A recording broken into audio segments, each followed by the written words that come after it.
الحمدللہ رب العالمین والصلاة والسلام علی سید المرسلین۔ درود پاک کی کثرت کے ویسے تو بے شمار فضائل و برکات ہیں، لیکن ایک خاص الخاص فضیلت یہ ہے کہ درود پاک کی کثرت کرنے والا نزعہ کی سختیوں سے محفوظ رہتا ہے، اس کا خاتمہ ایمان پر ہوتا ہے اور ایمان کی حالت سے وہ اس دنیا سے رخصت ہوتا ہے۔ بڑی ہی امپورٹنٹ ویڈیو ہے، مکمل دیکھیے گا، اللہ نے چاہا بہت زیادہ فائدہ ہوگا۔ دیکھیں، سب سے پہلے بات کرتے ہیں نزعہ کی سختیوں کی، اور پھر اس کے بعد بات کریں گے کہ نزعہ کی سختیوں میں درود پاک کی کثرت کرنے والوں پر کیسے کیسے انعامات کی بارشیں ہوتی ہیں، اور کیسے بعض خوش نصیب ایسے بھی ہوتے ہیں کہ جنہیں نزعہ کے عالم میں حضور صلی اللہ علیہ وآلہ وسلم کی زیارت نصیب ہوتی ہے۔ تو دیکھیں، سب سے پہلے بات کرتے ہیں نزعہ کے عالم کی، اس سخت وقت کی کہ جس سخت وقت سے ہر شخص نے گزرنا ہے، وہ نزعہ کا عالم، وہ سختی کا عالم کہ جس کے متعلق حضور صلی اللہ علیہ وآلہ وسلم نے ارشاد فرمایا۔ حضرت ضحاک بن حمر رضی اللہ تعالی عنہ فرماتے ہیں کہ حضور صلی اللہ علیہ وآلہ وسلم نے ارشاد فرمایا کہ موت کا ہلکا جھٹکا تلوار کی 100 ضربوں کے برابر ہے۔ اور حضرت سیدنا حسن بصری رحمۃ اللہ تعالی علیہ آپ فرماتے ہیں کہ حضور صلی اللہ علیہ وآلہ وسلم نے موت کی سختی اور اس کی شدت کو بیان کرتے ہوئے فرمایا کہ موت کی سختی اور اس کی شدت تلوار کے 300 واروں کے برابر ہے۔ اللہ! موت ایسی ہے کہ جیسے کینچیوں سے بدن کا کاٹا جانا، جیسے آرے سے جسم کا چیرا جانا، جیسے ہانڈی میں جسم کا ابالا جانا۔ حضرت سیدنا انس بن مالک رضی اللہ تعالی عنہ فرماتے ہیں کہ جب سے انسان پیدا ہوا ہے، اس نے موت سے بڑھ کر کسی بڑی تکلیف کا سامنا نہیں کیا۔ تمام آزمائشوں میں سے سب سے بڑی آزمائش موت کی آزمائش ہے۔ تمام سختیوں میں سے سب سے بڑی سختی موت کی سختی ہے۔ تمام تکلیفوں میں سے سب سے بڑی تکلیف نزعہ کے عالم کی تکلیف ہے۔ وہ لمحہ کہ جب بندہ اپنی موت کو دیکھ رہا ہوتا ہے، جب جسم کی ہر ایک رگ سے روح نکل رہی ہوتی ہے، جب بندہ نزعہ کے عالم میں ملک الموت علیہ السلام کو دیکھتا ہے، بہت کٹھن وقت ہوتا ہے۔ اور وہ وقت کہ جس وقت شیطان جو ہے وہ بندے کا ایمان چھیننے کی پوری کوششوں میں ہوتا ہے اور اپنی طرف سے پوری کوشش کرتا ہے، وہ نازک مرحلہ، وہ نازک لمحہ، اور اس وقت جو دنیا میں درود پاک کی کثرت کرتا ہے، جو اپنی زبان کو ذکر و درود سے تر رکھتا ہے، اس پر کیسے کیسے انعامات کی بارش ہوتی ہے۔ آئیے سنتے ہیں، سنیں گے تو مزے کو بھی مزہ آ جائے گا انشاءاللہ عز و جل۔ حضرت شیخ العدوی شرح دلائل میں بعض عارفین کے حوالے سے نقل کرتے ہیں کہ جس کی دنیا میں حضور صلی اللہ علیہ وآلہ وسلم پر کثرت سے درود پاک پڑھنے کی عادت ہوتی ہے، تو اسے نزعہ کے عالم میں بہت بزرگی حاصل ہوتی ہے، اور اس کے لیے شرف کی بات یہ ہوتی ہے کہ نزعہ کے عالم میں اس کے پاس حضور صلی اللہ علیہ وآلہ وسلم تشریف لاتے ہیں، اسے جنت کی ان نعمتوں کی زیارت کروائی جاتی ہے جو اللہ کریم نے اس کے لیے جنت میں تیار کر رکھی ہیں، اور اللہ تعالیٰ کی طرف سے سلام کا تحفہ پیش کیا جاتا ہے۔ سبحان اللہ! اے عاشقان رسول، غور کریں کتنا خوش نصیب ہوگا وہ شخص کہ جسے نزعہ کے عالم میں حضور صلی اللہ علیہ وآلہ وسلم کی زیارت نصیب ہوگی۔ کتنا خوش وقت! مجھے یہ بتائیں کہ جسے نزعہ کے عالم میں حضور صلی اللہ علیہ وآلہ وسلم کی زیارت نصیب ہوگی تو کیا پھر اسے کوئی تکلیف محسوس ہوگی؟ کیا اسے کوئی سختی محسوس ہوگی؟ اور خود حضور صلی اللہ علیہ وآلہ وسلم کا فرمان عالی شان ہے کہ جو دنیا میں کثرت سے مجھ پر درود پاک پڑھتا ہے، اس کی روح حضرت اسرائیل علیہ السلام اس شان سے قبض کرتے ہیں جس طرح انبیاء کرام علیہ السلام کی روح قبض کرتے ہیں۔ سبحان اللہ! سبحان اللہ!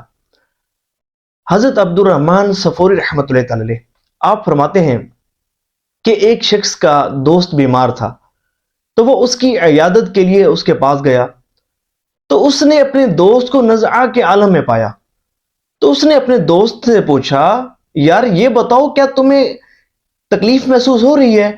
سن ہے کہ نزعہ کے عالم میں بہت تکلیف ہوتی ہے، یہ بتاؤ تمہیں کتنی تکلیف محسوس ہو رہی ہے؟ تو اس شخص نے کہا، اس کے دوست نے کہا، الحمدللہ رب العالمین، مجھے نزعہ کے وقت میں اس وقت کوئی تکلیف محسوس نہیں ہو رہی، کیونکہ دنیا میں کثرت سے درود پاک پڑھا کرتا تھا، اور میں نے یہ بات سن رکھی تھی کہ جو شخص کثرت سے درود پاک پڑھے گا وہ نزعہ کی سختیوں سے محفوظ رہے گا، اس لیے مجھے کوئی تکلیف محسوس نہیں ہو رہی۔ اور درود پاک کی کثرت کرنے والے یہ وہ خوش نصیب ہیں کہ ان میں سے بعض اتنے خوش نصیب ہوتے ہیں کہ ان کو نزعہ کے عالم میں حضور صلی اللہ علیہ وآلہ وسلم کی زیارت نصیب ہوتی ہے۔ چند سالوں پہلے کی بات ہے، ایسے چند سال ہوئے ہوں گے اس بات کو، مفتی امین صاحب رحمۃ اللہ تعالی علیہ، آپ کا جب انتقال ہوا، میرے محسن ہیں آج جو درود پاک کی خدمت کی مجھے توفیق مل رہی ہے، یہ ان کی دعاؤں کا صدقہ ہے الحمدللہ۔ تو جب آپ کا انتقال ہوا تو میں ملتان شریف سے فیصل آباد ان کے نماز جنازہ پڑھنے کے لیے جا رہا تھا، تو راستے میں نا میرے ساتھ سیٹ میں جو بیٹھے ہوئے تھے ایک بھائی دعوت اسلامی کے کوئی جو ہے وہ نگران تھے، ڈویژن نگران تھے شاید، تو درود پاک کی باتیں چلیں، تو مجھے کہنے لگے کہ میں آپ کو درود پاک کی ایک خاص برکت سناؤں، خاص بہار سناؤں؟ تو میں نے کہا جی ضرور سنائیں۔ تو کہنے لگے کہ میرے ایک دوست ہیں، ان کی والدہ محترمہ بڑی نیک خاتون تھیں، کثرت سے درود پاک پڑھا کرتی تھیں، اور ان کی ایک خاص عادت یہ تھی کہ جب ان کے پاس محلے کی خواتین آتیں اور جب عورتوں کی غیبتیں شروع کر دیتی تو وہ ان سے کہتی کہ ہم غیبت نہیں کریں گی بلکہ ہم حضور پر درود پاک پڑھیں گی، ہم غیبت نہیں کریں گی بلکہ ہم حضور پر درود پاک پڑھیں گی۔ تو وہ اپنے کمرے میں جاتی، ایک ٹین کا ڈبہ لے آتی جس میں گٹھلیاں ہوتی، گٹھلیاں زمین پر چادر پر بچھا دیتی اور کہتی میں بھی درود پاک پڑھتی ہوں، تم بھی درود پاک پڑھو۔ ان کو بٹھا کر درود پاک پڑھاتی، تو پھر اس کے بعد جب وہ خواتین جاتی تو وہ ڈبہ اپنا ٹین کا پیک کرتی اور جا کر الماری میں رکھ دیتی۔ یعنی کہ وہ اتنی اچھی اور اتنی درود پاک کی کثرت کرنے والی خاتون تھیں کہ وہ اپنے گھر میں عورتوں کو بٹھا کر درود پاک پڑھایا کرتی تھی۔ تصور تو کریں کہ درود پاک سے انہیں کتنی محبت تھی، پھر اس کا ان کو صلہ کیا ملا؟ درود پاک کی کثرت کرنے اور کروانے کا ان کو صلہ کیا ملا؟ ان کو صلہ یہ ملا کہ جب نزعہ کا عالم ان پر آیا نا، جب بستر مرگ پر لیٹی ہوئی تھی تو اچانک گھر والوں کو کہتی راستے سے ہٹ جاؤ، میرے حضور تشریف لا رہے ہیں، راستے سے ہٹ جاؤ، میرے حضور تشریف لا رہے ہیں۔ سبحان اللہ، سبحان اللہ۔ اے عاشقان رسول، کتنی خوش بختی اور خوش نصیبی کی بات ہے اس کے لیے کہ جسے نزعہ کے عالم میں حضور صلی اللہ علیہ وآلہ وسلم کی زیارت نصیب ہو جائے۔ اچھا ایک بات آپ نے نوٹ کی ہے کہ یہ خاتون کرتی کیا تھیں؟ درود پاک تو پڑھتی تھیں، لیکن اس کے ساتھ ساتھ ان کی عادت یہ تھی کہ وہ یہ عورتوں کو بٹھا کر درود پاک پڑھایا کرتی تھی، خود تو پڑھتی تھیں کہ دوسروں کو بھی بٹھا کر درود پاک پڑھایا کرتی تھی۔ تو پتہ چلا یہ عمل وہ عمل ہے کہ جو حضور صلی اللہ علیہ وآلہ وسلم کو بہت زیادہ پسند ہے، بہت زیادہ پسند ہے۔ میں ایک دفعہ نا ایک مسجد میں درود پاک پڑھنے کی محافل شروع کروانے کے لیے گیا ہوا تھا، الحمدللہ سرکار کا کرم ہے، ایک عرصے سے درود پاک کی خدمت کرنے کی توفیق مل رہی ہے، اللہ کرے کہ مرتے دم تک یہ سعادت نصیب ہو۔ میرا ذہن یہ ہے کہ ہماری جتنی بھی مساجد ہیں نا، وہاں ہفتہ وار اجتماعی طور پر درود پاک پڑھنے کی محافل منعقد کروائی جائیں، یعنی کہ ہفتے میں کوئی ایک دن منتخب کیا جائے جیسا کہ جمعۃ المبارک یا پیر شریف، اور اس کی کسی ایک نماز کو متعین کیا جائے جیسا کہ بعد نماز فجر یا عصر چادر بچھا دی جائے، اس پر گٹھلیاں رکھ دی جائیں، اور امام صاحب اپنے مقتدیوں کے درمیان یہ اعلان کریں کہ آج سے ہمیشہ اس دن اور اس نماز کے بعد ہماری مسجد میں اجتماعی طور پر درود پاک پڑھنے کی محفل منعقد ہوگی، اور ہم اکٹھے بیٹھ کر صرف 12 منٹ اپنے پیارے آقا صلی اللہ علیہ وآلہ وسلم کے ذات مبارکہ پر درود پاک پڑھیں گے۔ الحمدللہ صرف تھوڑی سی کوشش کرتے ہیں، صرف چلے جاتے ہیں، آئمہ کرام کی خدمت میں عرض کرتے ہیں حضور شفقت فرمائیں۔ کئی مساجد میں یہ سلسلہ چل پڑا ہے، ماشاءاللہ عاشقان رسول بیٹھتے ہیں، بیٹھ کر درود پاک پڑھتے ہیں۔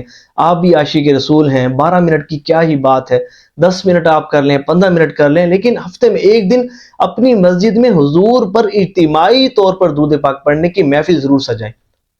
یقین مانیے وہ حوصلہ افزائی بھی کرتے ہیں، بڑی محبت سے ملتے بھی ہیں، اور بڑی اچھی اچھی نیتوں کا اظہار کرتے ہیں، بلکہ بعض تو یہاں تک کہتے ہیں کہ بھئی ہم تو غافل تھے اس کام سے، یہ تو شکر ہے کہ آپ آئے اور ہمیں ترغیب ملی، ہاتھوں ہاتھ شروع کر دیتے ہیں الحمدللہ رب العالمین۔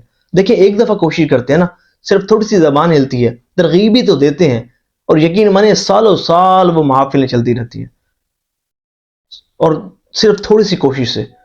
تو میں ایک دفعہ نا ایک مسجد میں اجتماعی طور پر درود پاک پڑھنے کی محفل شروع کروانے کے لیے کیا ہوا تھا، تو جب بیان کے بعد جب میں فری ہوا تو ایک بھائی مجھے ملے، کہتے ہیں کہ یہ تو بڑا اچھا کام ہے کہ حضور پر درود پاک پڑھنے کی محافل منعقد کروائی جائیں۔ کہتے ہیں کہ ایک بھائی بھی یہی کام کرتے تھے، وہ بھی مسجد میں اجتماعی طور پر درود پاک پڑھنے کی محافل منعقد کروایا کرتے تھے، اور گھر سے کچھ چاول پکا کر لاتے تھے، محفل کے اختتام پر تقسیم کر دیا کرتے تھے۔ کہتے ہیں کہ ان کا انتقال ہوا، جب انتقال ہوا تو انتقال کے بعد انہیں اہل محلہ میں سے کسی نے خواب میں دیکھا، پوچھا ما فعل اللہ بکا، اللہ تبارک و تعالی نے آپ کے ساتھ کیسا معاملہ کیا؟ تو اس شخص نے کہا کہ وہ جو حضور کی محفل سجاتا تھا، جو لوگوں کو بٹھا کر درود پاک پڑھایا کرتا تھا، اور جو محفل کے لیے بطور لنگر کچھ چاول پکا کر لاتا تھا، اللہ تبارک و تعالی نے اس کی برکت سے میری بخشش فرما دی۔ سبحان اللہ، سبحان اللہ۔ اے عاشقان رسول، تصور کریں کتنا بہترین عمل ہے یہ، سمجھے کہ اپنے نام اعمال کو نیکیوں سے وزنی کرنے والا عمل ہے۔ میں اکثر جو نا یہ بات کرتا ہوں، دیکھیں آپ نے کوئی پراپرٹی لی، مکان لی، کوئی گھر لیا، کوئی دکان لی، آپ نے اس پر اسے کرائے پر چڑھا دیا، مہینے بعد ہی آپ کو انکم ملے گی نا، کرایہ ملے گا۔ لیکن آپ نے کسی مسجد میں اجتماعی طور پر درود پاک پڑھنے کی محفل شروع کروا دی، ہفتے میں 4 جمعہ آتے ہیں، اور چاروں جمعہ یہ درود پاک پڑھنے کی محفل منعقد ہوگی، عاشقان رسول اکٹھے بیٹھ کر درود پاک پڑھیں گے، مہینے میں 4 مرتبہ، سمجھے کہ آپ کا نامہ اعمال نیکیوں سے وزنی ہوتا رہے گا۔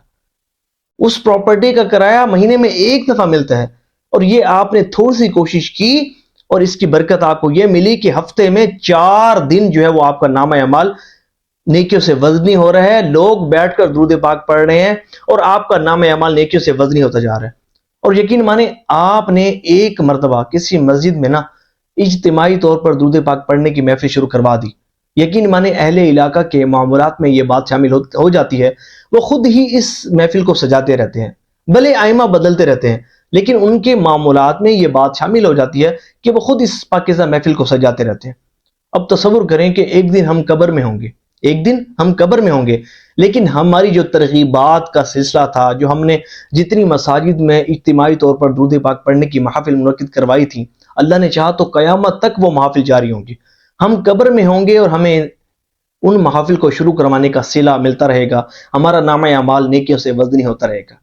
دیکھیں ہم کوئی عالم دین تو نہیں ہے، ہم مفتی تو نہیں ہے، کوئی حافظ قرآن تو نہیں ہے، دین کے کوئی بہت بڑے دائی تو نہیں ہے، یا کوئی ہم نے ایسا کام تو نہیں کیا کہ جو ہماری آخرت سنوارنے کا ذریعہ بنے، ہمیں جنت میں لے جانے کا ذریعہ بنے۔ یقین مانے یہ بڑا ہی بہترین کام ہے، بہترین کام ہے، بہترین کام ہے، اور یقین مانے یہ وہ مبارک کام ہے کہ اس کام کو کرنے والے ایسے خوش نصیب گزرے ہیں کہ انہیں حالت بیداری میں حضور صلی اللہ علیہ وآلہ وسلم کی زیارت نصیب ہوئی ہے۔ حضرت شیخ نور الدین شونی رحمۃ اللہ علیہ، آپ نے مصر، بیت المقدس، مکہ مکرمہ، مدینہ منورہ اور اس کے گرد و نواح میں کئی مقامات پر اجتماعی طور پر درود پاک پڑھنے کی محافل منعقد کروائیں۔ پیشن تھا، شوق تھا کہ میرے حضور پر درود پاک پڑھنے کی محافل منعقد ہوں۔ اکثر جو ہے وہ اسی کام میں کوشاں رہتے، حضور پر درود پاک پڑھنے کی، اجتماعی طور پر درود پاک پڑھنے کی محافل منعقد کروایا کرتے تھے، اور اس کی برکت سے آپ پر کرم یہ تھا کہ یہ حالت بیداری میں حضور صلی اللہ علیہ وآلہ وسلم کی زیارت سے نوازے جاتے تھے۔ سبحان اللہ۔ دیکھیں آج ہم تو آرزو کرتے ہیں نا کہ کسی رات خواب میں ہی کرم ہو جائے، ایک مرتبہ ہی بلے کرم ہو جائے، اور خواب میں حضور صلی اللہ علیہ وآلہ وسلم کی زیارت سے نوازے جائیں۔ ان پر حضور کی کرم نوازی دیکھیے کہ حالت بیداری میں حضور صلی اللہ علیہ وآلہ وسلم کی زیارت سے نوازے جاتے تھے۔ بلکہ ایک بزرگ کے متعلق میں نے یہاں تک پڑھا کہ آپ پتہ کیا کرتے یوں کہ آپ ایسے چوکوں پر جاتے کہ جہاں مزدور مزدوری ملنے کے انتظار میں بیٹھے ہوتے، اکثر چوکوں پر مزدور بیٹھے ہوتے ہیں کہ کوئی آئے اور جو ہے انہیں لے جائے اور کام شام کرائے، تو وہ بزرگ پتہ کیا کرتے، ایسے چوکوں پر جاتے کہ جہاں مزدور مزدوری کے انتظار میں بیٹھے ہوتے، آپ مزدوروں سے ان کی اجرت طے کرتے، ان کو گھر لے آتے۔ جب گھر لاتے تو مزدور پوچھتے حضرت کام کیا کرنا ہے؟ آپ فرماتے کام کوئی نہیں کرنا، بس بیٹھ کر درود پاک پڑھنا ہے۔ ان کو بٹھا کر درود پاک پڑھاتے۔ جب ان کا وقت پورا ہو جاتا تو ان کو ان کی پوری پوری اجرت دے کر روانہ کر دیتے، اور اس کی برکت سے ان پر بھی یہ کرم تھا کہ یہ بھی حالت بیداری میں حضور صلی اللہ علیہ وآلہ وسلم کی زیارت سے نوازے جاتے تھے۔ اچھا، ان پر اتنا کرم کیوں ہوتا تھا؟ ذرا غور کریں۔ کیوں؟ کیونکہ یہ درود پاک پڑھتے تو تھے، لیکن پڑھنے کے ساتھ ساتھ حضور کے امتیوں کو درود پاک پڑھنے پر لگاتے تھے۔ بڑا ہی بہترین کام ہے، بڑا ہی بہترین کام۔ مجھ سے پوچھیں مجھ پر کتنی کرم نوازیاں ہوئی ہوں گی۔ یقین مانے میں آپ کو ترغیب دے رہا ہوں، یہ جو بھی عاشقان رسول اس ویڈیو کو سن رہے ہیں، میری آپ سب سے التماس ہے، خصوصاً اگر کوئی جو ہے درود پاک کے چینلز جن کے ہیں ماشاءاللہ، جو درود پاک کی خدمت کر رہے ہیں، یا کوئی بھی عاشق رسول، یا کوئی بھی میری بہن جو اس ویڈیو کو سن رہی ہے، تو آپ اپنے گھروں میں بھی یہ محفل خواتین کو بلا کر منعقد کروا سکتی ہیں۔ اسی طرح بھائی جو ہے وہ اپنے اسکول میں، کالج میں، اکیڈمی میں، آپ کے اگر جہاں بزنس ہے وہاں پر، بڑے بڑے جو مالز ہوتے ہیں، کسی بھی مقام پر دیکھیں، آپ نے نیت بنانی ہے صرف بس کہ یار میں نے جو ہے نا بس یہ ذہن بنانا ہے کہ میری کوشش سے نا میرے حضور پر درود پاک پڑھنے کی محافل منعقد ہو، بس یہ ذہن بنانا ہے۔ اس کے بعد کیا کرنا ہے؟ اپنے دوستوں کو اس میں شامل کرنا ہے۔ میں حاضر ہوں آپ کے ساتھ، الحمدللہ ایسے درود پاک کے خادمین ہیں، رابطے میں رہتے ہیں، اور جو ہے وہ اپنے جو ہے نا وہ رائے لیتے رہتے ہیں اور پوچھتے رہتے ہیں کہ جناب ہم یہ کرنا چاہتے ہیں درود پاک کے حوالے سے، یہ ہمارا ذہن ہے کس طرح میں۔ یقین مانے میں نے الحمدللہ رب العالمین اپنی زندگی درود پاک کی خدمت کے لیے وقف کر رکھی ہے۔ اگرچہ میری مصروفیت بہت زیادہ ہوتی ہیں، لیکن اگر کوئی خادم درود پاک مجھے واٹس ایپ کرے، میری فرسٹ پریفرنس یہی ہوتی ہے کہ ان کو رپلائی کروں اور درود پاک کی خدمت کے حوالے سے ان کی رہنمائی کروں۔ آپ یہ کام اللہ کا نام لے کر شروع کریں، ایسی برکتیں آپ کو ملیں گی، آپ حیران رہ جائیں گے۔ یقین مانیں، جو بندہ اپنے آپ کو خوش بختوں اور خوش نصیبوں میں شامل کروانا چاہتا ہے نا، وہ یہ مبارک کام شروع کر دے، بلکہ زندگی کا مشن بنا لے کہ جب تک میری سانسیں سلامت رہیں گی میں درود پاک پڑھنے کی محافل منعقد کرواتا رہوں گا۔ میرے ایک استاذ ہیں علامہ ایاز صاحب، بڑے استاذ ہیں، استاذ العلماء ہیں، تو ان کی سرپرستی بھی اس کام میں شامل رہتی ہے۔ تو ایک دفعہ نا میں نے استاد صاحب سے ذکر کیا، میں نے کہا زمانہ طالب علمی کی بات ہے، میں نے عرض کیا حضور میری خواہش ہے کہ حضور پر درود پاک پڑھنے کی محافل منعقد کروائی جائیں۔ تو عرض کیا، تو کچھ عرصے بعد مجھے پتہ چلا کہ استاد صاحب کی مسجد میں بعد نماز فجر روزانہ ہی اجتماعی طور پر درود پاک پڑھنے کی محفل منعقد ہوتی ہے۔ سبحان اللہ، علم والے تھے نا، علم والے، پتہ تھا کتنا امپورٹنٹ کام ہے۔ یہ وہ کام ہے جو حضور صلی اللہ علیہ وآلہ وسلم کی توجہ حاصل کرنے کا ذریعہ ہے۔ یہ وہ کام ہے جو حضور صلی اللہ علیہ وآلہ وسلم کا قرب خاص حاصل کرنے کا ذریعہ ہے۔ یہ وہ کام ہے جو حضور صلی اللہ علیہ وآلہ وسلم سے اپنے تعلق کو مضبوط کرنے کا ذریعہ ہے۔ انہیں معلوم تھا یہ کام وہ کام ہے جو حضور صلی اللہ علیہ وآلہ وسلم کی خصوصی توجہ اور قرب خاص حاصل کرنے کا ذریعہ ہے۔ جبھی تو روزانہ ہی ان کی مسجد میں بعد نماز فجر جو ہے وہ اجتماعی طور پر درود پاک پڑھنے کی محفل منعقد ہوتی ہے، اور ان کے پاس الحمدللہ حضور صلی اللہ علیہ وآلہ وسلم کا منہ مبارک بھی ہے، الحمدللہ۔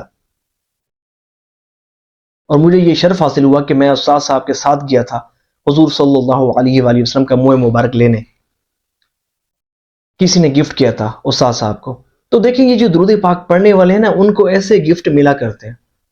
یہ الحمدللہ ظاہر ہے کہ وہ درود پاک کی خدمت کرتے ہیں، وہ حضور کے لاڈلے ہوتے ہیں، حضور صلی اللہ علیہ وآلہ وسلم کی ان کو توجہ حاصل ہوتی ہے، اور یقین مانے یہ وہ خوش نصیب ہوتے ہیں کہ جن کو مدینہ شریف حاضری کا شرف حاصل ہوتا ہے، جن کو حج و عمرہ کی سعادت نصیب ہوتی ہے، جن کو طواف کعبہ کی سعادت نصیب ہوتی ہے، جن کو مسجد نبوی شریف علی صاحب الصلاۃ والسلام میں بیٹھ کر درود پاک پڑھنے کی سعادت نصیب ہوتی ہے، سبز گنبد کے سامنے دست بدستہ کھڑے ہو کر درود و سلام پڑھنے کی توفیق نصیب ہوتی ہے۔ کیوں؟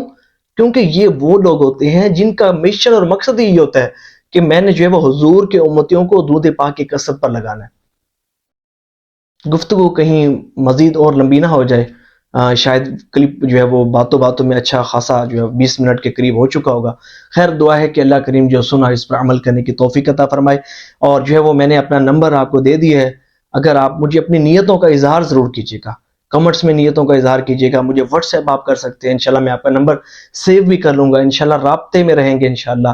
خادمین درود پاک سے مل کر مجھے بہت خوشی ہوتی ہے. اللہ تعالیٰ آپ کو بھی استقامت سے نوازے. اللہ تعالیٰ آپ کو بھی درود پاک کی خدمت کرنے کی توفیق عطا فرمائے، اور اس کی برکت سے خواب میں حضور صلی اللہ علیہ وآلہ وسلم کی زیارت نصیب فرمائے، اور بروز قیامت حضور صلی اللہ علیہ وآلہ وسلم کی شفاعت نصیب فرمائے. آمین بجائے خاتم النبیین و صلی اللہ تعالی علیہ وآلہ وسلم. صلو علی الحبیب صلی اللہ تعالی علی محمد صلی اللہ علیہ وآلہ وسلم.